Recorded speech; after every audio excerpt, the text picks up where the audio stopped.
The bulls held up their side of the bargain today. The daily 20 held at 674 on SPY. We spurred higher. We're pushing into the gap fill up to 683 on SPY. What's going on, everybody? We're going to talk about today of a game plan for tomorrow, and it could change based off in the morning, but I want to give you a sentiment, as I always do, that the bulls are in control, but it also matters where your entry is, okay? The house is set to try to close this deal in. The Senate has already voted. The House is set at the time of this recording. It's already happened. Cool. All right. The House is set to go ahead and complete this deal for the government kind of reopening slowly but surely.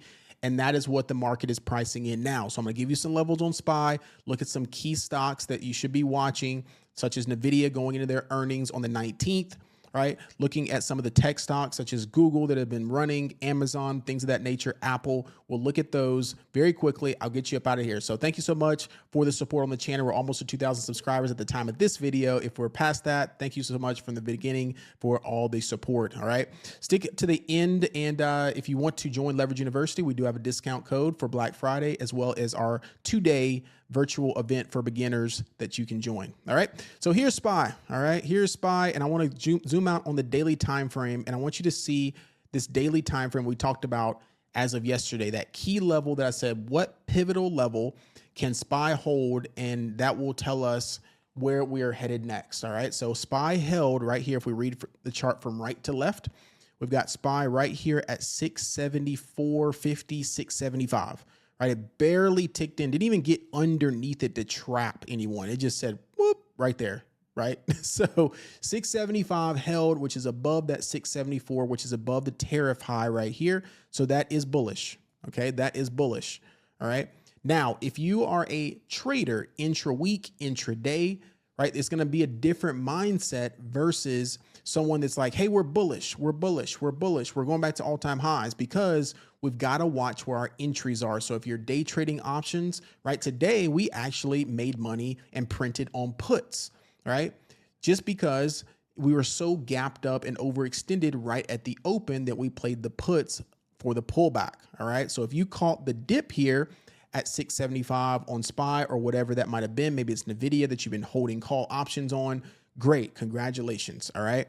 The key level that we were set to retest, that we're now retesting, as you can see, is this gap fill, right? We're filling it as we speak right here, okay? See where that drop was right there that we gapped down overnight, and that's where the downtrend started. Well, we're filling that gap right now. So it's very key of what we do right in this area, okay? Because this is still technically, or could set somewhat of a lower high, and a potential lower high if we pull back underneath that 680 level. Now, I'm not talking about that at all. I trade risk to reward off of supply/resistance right at the top. And then also, if we're in support, I will consider calls, okay? But for me personally, this is still resistance, okay, for right now, until it breaks through that 683, and then we got 685 on the upside, and then we got all-time highs back up here, 690, and then we got 700 if NVIDIA comes through and just blows it out the water, okay? So what I would say, if you are bullish, which I'll talk on the bullish case right now because that's what we are, what you would like to see ideally for an entry on SPY, or whatever you're trying to look to trade, or the upside, is if you want a pristine entry, you'd want to see a retest of the breakout point from today. Okay, so that would be right here at 678, 679. So it looks something like this. We push up into here. Tomorrow we open up. People enter calls. They get trapped. And then we pull back like that. Okay, so that is the first pullback level down into the 678, 679 level. Okay, so as you can see right here, there's some profit taking going on. We're coming into the close. You see that wick at the top, the price action pushing up and then wicking. That's profit taking happening at the close. We got 5 minutes till close. You can see that wick right into resistance. Okay, so I'm just trying to protect my beginners out there. If you're day trading on your own, to say, man, we're bullish, just enter calls right off open. That's not how this works. Okay, it could work for you for a little scalp like today, like calls worked. Great, awesome. But holding those calls when you get this big red candle and you're like, oh man, like I'm red, right? So I'm saying right here, be watching each level to see how we react, because there's traps being set. Okay. I'll play the devil's advocate for a second. I'm a big gap down type of person. Okay. Meaning that if I see a gap below where we are, that gap typically gets filled. I just don't know where the top is. Okay. It got partially filled today. I love these because I know that eventually there's going to be some kind of craziness that happens. Somebody doesn't come through with their deal. NVIDIA pops and misses, or not misses, but pops. And then, whatever happens. Okay. Wherever the top is, we will pull back all the way through this gap, all the way down, most likely. Now, from where? I'm not trying to predict the top, right? Because this would ideally set what I like to look at as an inverse head and shoulders somewhat, okay? Here, there, here, okay? Kind of pull back into there, reclaim, and then go. I know that's, a lot going on because that would break us down below that 674. But as long as we're holding that 674, we're bullish, okay? But I'm still a little bit on the iffy side just because this gap didn't get filled today, okay? That gap didn't get filled. We didn't tick down, trap, and then reclaim. I would have rather seen that we fill the gap fully, reclaim, and then go. Then I'm like, okay, cool. The gap filled. We got a bottom set. We got one head, left shoulder, right shoulder, go. All right. So I'm saying that for folks that are like, man, today was so green, so green, so green. I do not want us to get faked out just because we're back up into resistance at 583 at this high volume node. Okay. So just be careful. Going into the remainder of the week, we still have CPI, PPI, consumer sentiment. We still got some data reports. We don't know if the government's opening back up. There's still a lot of quote unquote uncertainty. And I believe SPY looks like the best chart as far as levels. Qs, you can see that it's lagging behind a little bit, which is also a little bit concerning because Qs typically, with tech and whatnot, typically are ruling. So if Qs are back up into this 625 area, and didn't even close its gap up there, I would have rather seen Qs, close the gap at the top, and then we can get more bullish on SPY. But if Qs are right back under the resistance, we could roll right back over. Okay. So watch Qs at 625. Look left. I'm not being bearish. I'm just saying for day trading and you want to have those pristine entries, look at this. What happened here? We cannot enter calls into resistance until it breaks and gets above that 627 level and starts to mount. Okay. So right now it's pushing right up into resistance. It could get stuck right here, stuck, pull back like that. Okay. It doesn't mean we're not going higher. It just means that it's right up into resistance. So professionals are not trading calls right up into resistance. They'll wait for a pullback or they'll just scalp puts off of the top into resistance with a stop loss right above the highs. All right. IWM. This one's a little concerning because I hate to say, I hate to say concerning because everyone's like, Brian, bullish. Yes. Okay. Yes. I'm bullish. We're back bullish. Okay. But IWM is a risk on indicator typically. That means when the small caps are sitting pretty, sitting good, right? Pushing up to new highs. That is typically when there's a risk on environment when small cap companies are pushing higher. So as we can see, small caps did not get back above the daily 20, sitting on the daily 50, but did not get back above the daily 20 moving average, which is sitting right there at 245.75. Okay. So if that is rejecting off of there, we've got to see where the IWM's going because the small cap companies, if they start failing like this and coming back underneath that 241, right, we've got to see where they're trying to go, right? So that is what I will be watching ideally is I want synergy ultimately, and IWM a lot of times is kind of that key player that most people don't think about as, well, man, SPY's going up. Well, if IWM or the small caps are not really pushing with the market because they're still a little uncertain with the rate cuts, then they could pull back. All right. So all in all, watch the resistance SPY 683. Please be careful trading calls up into there. Watch the 678 level and then ultimately 675 if we pull all the way back underneath there. If we fail underneath 675, we're pushing back to 667. So very wide ranges, made a big move up in that level, and we could start stair-stepping way down, stair-stepping way down, stair-stepping way down, and then rotate back up potentially. Okay. So just wanted to mention that. I love this setup. I love gaps for puts. Okay. I'm just saying, that's my setup. I love it. Okay. On cues, watch 626, 625. Okay. That is resistance for right now. Previous support going into resistance. And again, right up into it doesn't mean we can't set another higher low right here at 618, where you see that there, held there, could hold there again, rotate back up. Okay. Just still be mindful of this gap fill all the way back down to 610. Okay. IWM, just mentioned that. It's beautiful. I was about to take that short at the end of the day on IWM, but I did not. So I do like that as a potential trade as well off of that daily 20. SMH, okay?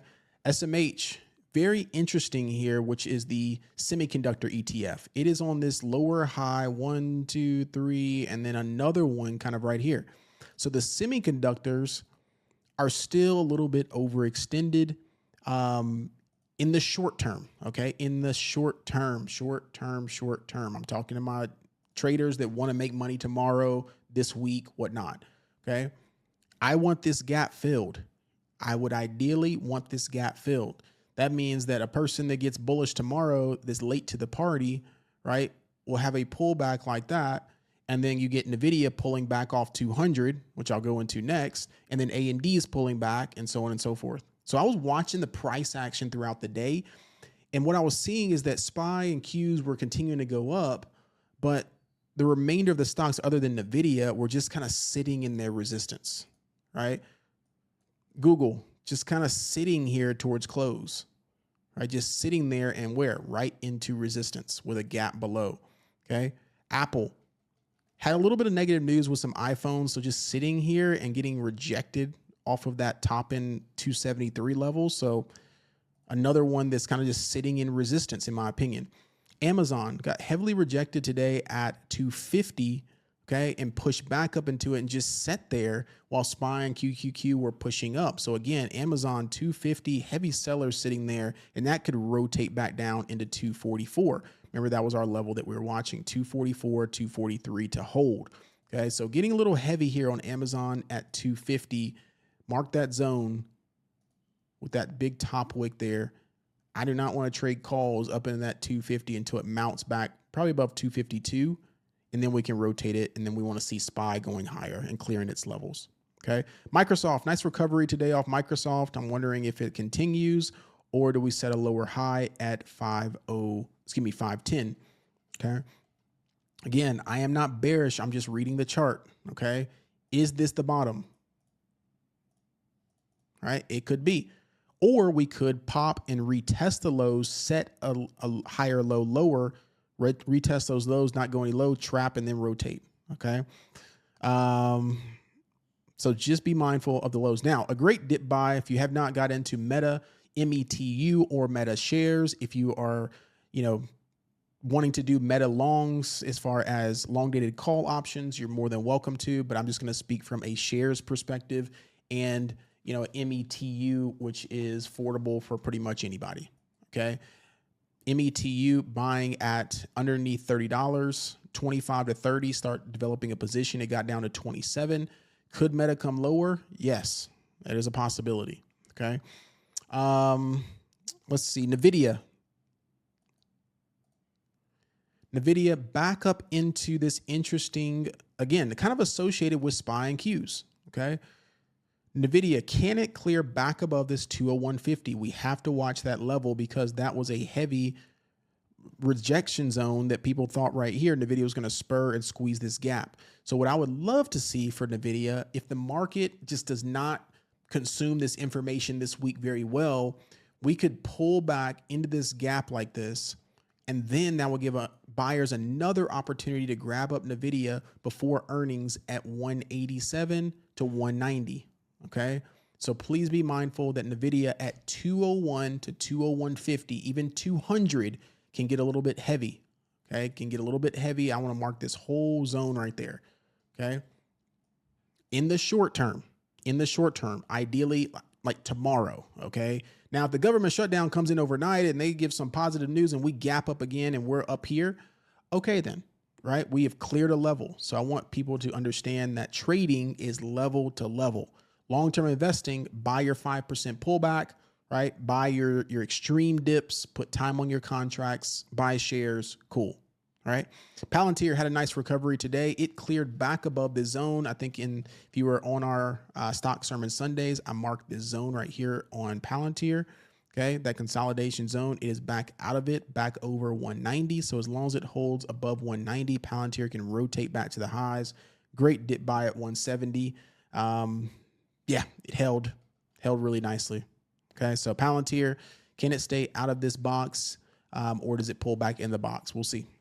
Right now, it looks like it is extremely bullish out of that box. AMD, one of the top setups, which I was talking about for the downside potentially that I want to watch out for, okay? And the reason being is because it is right on the daily 20. It's already made an extreme move right here. And this is one of my kind of A+ setups if it can associate with the market. So AMD, I like to trade kind of midweek, Tuesday, Wednesday, even Thursdays ideally. So midweek when the contracts are a little bit cheaper. So AMD, can it continuously reject this daily 20 here? And if you see it broke out of this channel, right? Came back up, retested the top of the channel. And can it start forming lower highs here to start doing something like this? Okay. So again, the semiconductors, be careful on chasing to the highs, at least for the short term. Okay.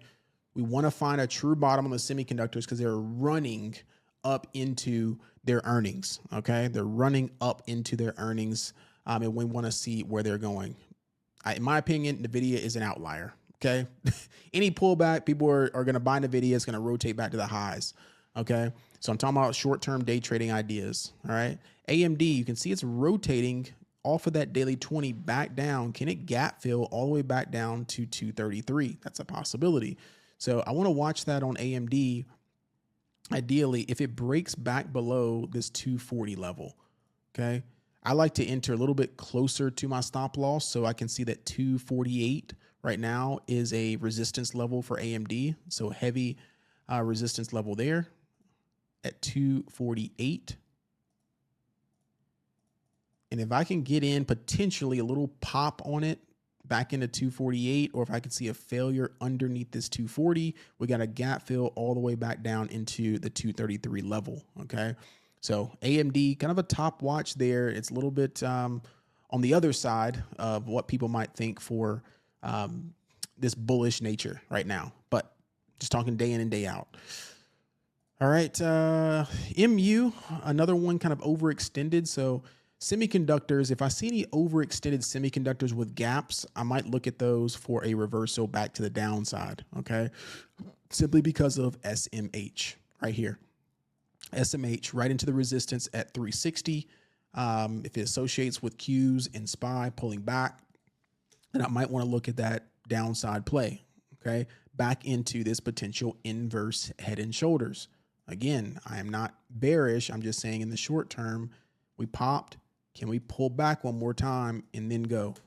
All right. Trap sellers back down here, trap buyers up here, just traps being set, ultimately trying to get to the top end target, right? Ultimately Qs trying to get to this top end target. Okay. All-time highs. Alrighty. That is it for me. I want to show you the trade that we took really quick on SPY this morning. Okay. We took this trade on SPY, which was a beautiful trade, which was this resistance or rejection right here up against 679. Okay. I was seeing a little bit of stalling right here. We started entering puts right there, enter a little bit right there. And then finally it got that breakdown and that was 50% right here. Okay. 50% trade. Did think it was going to continue a little bit further into the 674s, but stopped right there. And that's where it found its bottom to continue into a new high. Okay. So that is a very key level of support that I told you we want to watch for tomorrow. Does it hold that previous high, pull back right into there, or does it clear it and we just take out everything? Don't know yet. All right. So that was one trade we took. IWM also signaled that as well, right off this 245. Why, Brian? Why would you signal that? Because it's on the daily 20. and it was rejecting right at open, right into that daily 20 right there. Rejection, pull back into the 242, easy money right off the open. Okay. And then one little scalp that we took, which was Google, off of this 290 level, 289. That was a resistance level that we had seen multiple times right here. And then we saw it fail back underneath there, right there. And then we took Google down to this 285 level. Did think it was going to continue a little bit further, maybe to the opening print, but it did not. All right. So Google, again, getting a little bit heavy up here, but it is one of the strongest stocks. So I'm just scalping it because I can control the resistance levels. Right. I can control where my stop losses would be and where sellers are stacked up heavy right here, stacked up heavy here, here. And it starts clearing these. Then we got a flush all the way back down to here. Okay. Cool. All right. Here's our Discord. Shout out to everybody inside. If you're not yet inside, the link is down below. Use the code BLACKFRIDAY until the end of November. And I will see you on the next video. There is some trade wins. All right. Shout out to David. Got a little win there. There are wins there. And then we had a couple people as well. I didn't post necessarily, but Trent, I know we were in live trading together. And then there are my wins. There's 100% SPX at the end of the day. SPY, right? 50%. And then Google. There you go. All right. Until next time, peace, love, and blessings. I'll see y'all in the video. If I decide if any new updates, I'll pop up another one this evening. We got 2 videos today. We want to round out this week very, very well, starting off on a good note. Thank y'all so much. Until next time, peace, love, and blessings, and I'll see y'all in the next one.